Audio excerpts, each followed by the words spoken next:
Bibliophiles of the internet, my name's Adriana, and today I'm here to bring you my November wrap-up. For those of you who may not know, November was National Native Heritage Month, so I chose to exclusively read books written by Native, Indigenous, and First Nations authors. Towards the end of the month, I did obviously take part in Tome Topple, so there were a couple of exceptions to that, but I was still able to read Native Lit during those 2 weeks on top of my TBR selections, so I would call that a success. That said, the first book I listened to was a memoir called Heartberries by Therese Marie Mayotte, read by the author herself. This is, of course, about the author who was raised on the Seabird Island Indian Reservation in the Pacific Northwest. It's about sexual trauma, estrangement, mental health, therapy, hospitalization, unhealthy relationships, and how she reconciles all these pieces of her life while navigating Native stereotypes. I was put in the perfect mindset for this when I heard someone compare this author's writing style to Her Body and Other Parties, and while it's not a perfect match, I absolutely have to agree with that. The way this author shapes and phrases each piece in this memoir is so sharp. It has edges, it has bite, it has teeth, it's fragmented and frantic and bare bones. The way these essays are so distinctly stylized keeps you engaged and captivated throughout the entire book.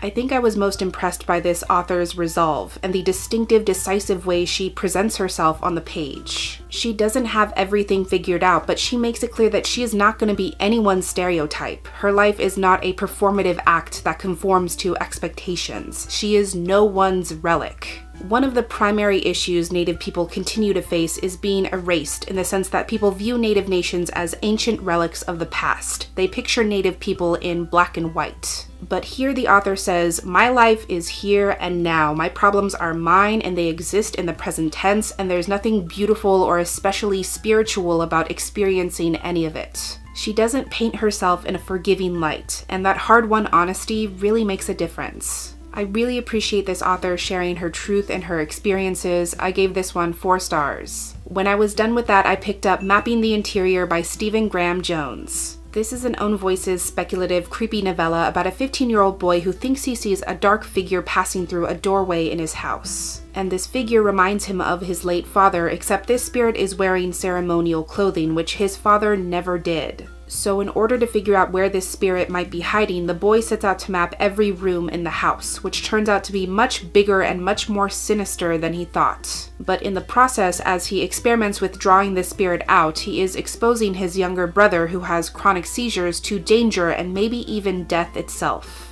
This novella was every bit as creepy and twisted as it was thoughtful and meticulous. It takes the classic concept of vengeful spirits and monsters and puts a unique twist on it that could only exist in this cultural context. This story was really a study in voice, because the way Stephen Graham Jones uses this stream of consciousness type narration makes it so easy to access this story and to get pulled under by the flow of these memories and moments. And this mysterious, expansive home is such a wonderful metaphor for this character realizing that there are places he will have to go to that he could never have imagined, places he didn't even know existed. But through desperately trying to figure out how to expel this spirit, he now knows he has the capacity to go those places. I also feel like the story frames pain as ritual, trauma as ceremony, as precise and exact and inevitable as it is endless. Especially because there is a pattern to how and when this spirit comes back, and there's little rituals the character undergoes in order to confront it, that idea really hit me hardest. This was brilliant, and I definitely want to read more from Stephen Graham Jones. I gave this 4.5 stars.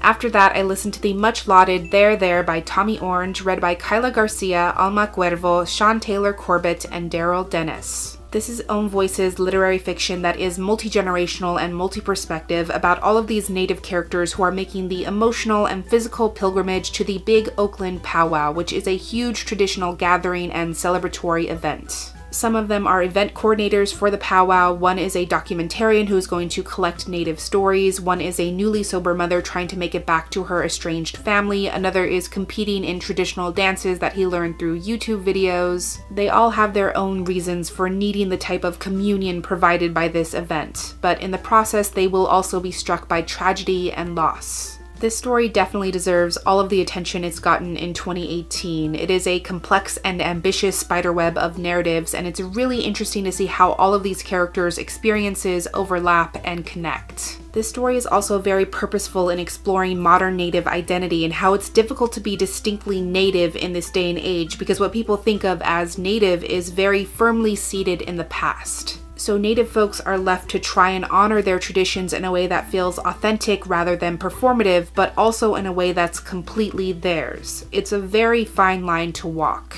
I also really appreciate the way Tommy Orange blends these contemporary narratives with pieces of history and these brief, almost essays about the violent colonization, genocide, loss, and displacement Native nations have faced over the years, and how these are facts that every American should know, and yet many of us don't. And when everything comes together, it's really about how modern Native peoples exist just like everyone else. They do not deserve our pity, they do not need to be congratulated for surviving, they exist in the present tense, and the story calls for us to acknowledge that they exist in extremely knowable ways. Again, I was really impressed by the reach of this story and the urgency that was woven through each distinctive perspective. I gave this one 4 stars. Then I read one of my new favorite books, Trail of Lightning by Rebecca Roanhorse. This is an incredible own voices post-apocalyptic urban fantasy about a young Dene monster hunter named Maggie who is the wielder of some impressive clan powers. Known as the Living Arrow, she can instantaneously gauge how to dispatch anyone who threatens her existence, and she becomes infinitely faster than her assailants. She is sent on a hunt that leads her to some very dangerous questions and a nearly impossible task.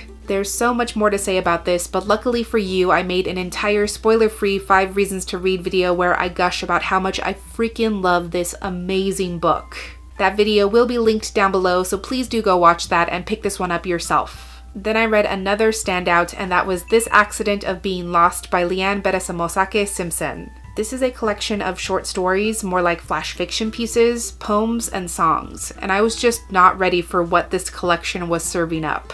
It's hard to summarize this, but there's a group of characters introduced in the very first piece, and then we sort of jump around from character to character as the collection continues. There's stories about characters earning their license to handle guns in pointedly non-native spaces, about friends gorilla tapping maple trees, about a character obsessing over not thinking about someone they like, about a lake flooding Toronto while a character is at a writing retreat. There's a lot, and while there's no comfortable way to relate all of these pieces, it's truly stunning work. This author is so clever and funny in surprising ways. As I said, some of these characters are neurotic and obsessive, and she's able to use that to create a sense of levity and relief. At the same time, this is a very thoughtful and profound collection because many of these characters are struggling with mental health, and this little voice inside themselves that says even though everything has already been taken from them, they are not worthy of taking something or trying something for themselves. But the characters in this collection try to push back against that inner voice by putting themselves out there and taking risks and loving things and finding ways to exist in unsafe spaces. And by doing so, it's kind of like a reclamation of their right to exist and to define what that looks like for themselves. I'm definitely not doing this masterpiece justice, but it was freaking fantastic. I gave it 5 stars. Then it was Tome Topple, and for that I read/listened to Muse of Nightmares by Laini Taylor, read by Steve West. I did really enjoy listening to this, but I have to say this installment felt much more stagnant than I expected. I just feel like the first book had a stronger element of discovery and movement. This installment was more like the characters being stuck in one place, and it also took place over a much more condensed timeline despite being over 500 pages, so it didn't feel as eventful to me because of that, if that makes sense. This installment, maybe even more than book 1, is very focused on the question of how do we unfuck this fucked up world? How do we settle our grudges and put our pain to rest without further inciting the cycle of war and violence? Those are very big questions, and there's no one answer to satisfy those questions, so there were moments when I felt like the story was kind of going in circles. At the same time, I really appreciate how Laini Taylor layers those questions over one another and how she takes certain phrases or passages and literally repeats them or inserts them later in the story almost like a refrain, and in doing so she creates a literal visual cycle herself. And the story emphasizes this idea that the only way to break those cycles is to offer service and to reach out to others, especially to people we don't understand, because in helping strengthen other people, we might learn how to heal ourselves. There's a lot in here about breaking cycles and undoing trauma and conditioning ourselves to live with pain and its weight, how we become comfortable with our own discomfort. But as profound as that sounds, it's all very low-hanging fruit. I'm not reaching very far for that at all. It's very much overt and on the surface. This was still a very powerful and unique reading experience, but I did feel like a little bit of energy and momentum was lost from one book to the next, so I tentatively gave this one 4 stars. I was planning to read that one book over the entire 14 days, but I ended up finishing it in 5. So to my surprise, I was able to fit in Nevermore by Jessica Townsend, read by Gemma Whalen. This is a middle grade fantasy book about a young girl named Morgan Crow who was born on Eventide and doomed to die on her 11th birthday at midnight. Because of that, she's considered to be cursed, and she's blamed for every bit of her town's bad luck.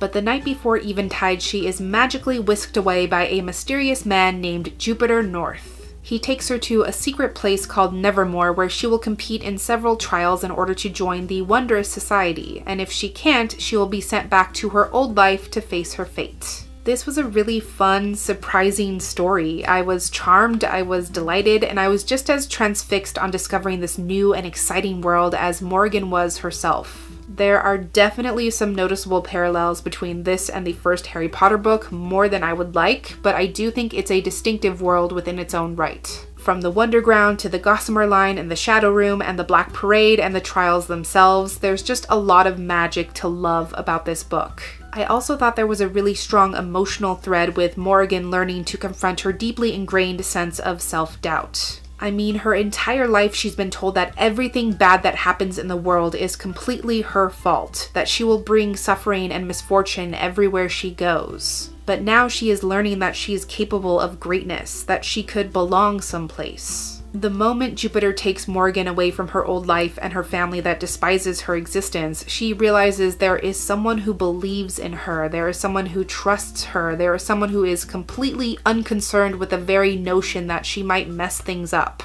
And that belief, that trust, makes a world of a difference. So I really enjoyed witnessing Morgan come into her own amidst these fun and zany trials, and in fact I would have liked to see even more of that. I definitely feel like this story left off on a more interesting note than where it started, and I absolutely want to read the next book. I gave this one 4 stars. During the readathon, I was able to fit in my poetry collection, which was Corpse Whale by Dig Nanook Okpik. I apologize for any mispronunciations. I tried to research how to pronounce this poet's name, but I couldn't find anything on the internet, so any mistakes are entirely my own fault. This writer is an Inuit poet, and this collection is organized around the Inuit moon cycle, which informs and shapes the nature of the content itself. It's very grounded in natural imagery and parallels human emotions and thought processes with the movements and behaviors of animals and other natural organisms. I was really taken with how this collection was organized and how each new part began with information about the moon cycle and the season and how that was directly connected to different Inuit beliefs. And like I said, that really informs the content of each poem in each section, which animals are discussed, what season the poem takes place in, and that directly affects the mood and the subtext of each piece. I don't really have much else to add because while this collection was extremely visual and beautiful, and while I like that the form lends itself to multiple ways of being read, I didn't really take much away from this collection on a personal level, so I still don't quite know how I would rate this. And lastly, I was able to read a fantastic nonfiction anthology called Not Your Princess, Voices of Native American Women, edited by Mary Beth Leatherdale and Lisa Charlieboy. This is a collection of poetry, affirmations, visual art, comics, pull quotes, essays, and nonfiction pieces all created by Native artists as they define personhood and identity for themselves in order to defy common Native stereotypes. The title of the collection itself comes from the all too common way Native women are referred to as Pocahontas, especially when they are being silenced or dismissed. I was blown away just from the thoughtfulness that went into curating this collection, because it proves that there's a huge variety of ways for Native women to express their voices. There's poems about processing trauma, essays about how Native erasure is amplified and encouraged when we make Native culture into mascots and costumes. There's a journalistic piece about a teenager who utilized social media to protest the Dakota Access Pipeline, which obviously became a huge social movement. And when all of these seemingly disparate pieces and art forms are all together in one place, it really goes to show that there is no one valid Native experience, and it really makes an impact. I was very moved by how all this incredible art and how all these ideas came together in a really cohesive way, which is why I gave this one 4.5 stars. So those are all the books I read in the month of November. As always, if you've read any of these or heard of any of these yourself, I would love to discuss in the comments. But that's everything I had for this wrap up today. Thank you so much for watching this video. I really hope that you enjoyed it, and I'll catch you on the flip side of the page. Bye!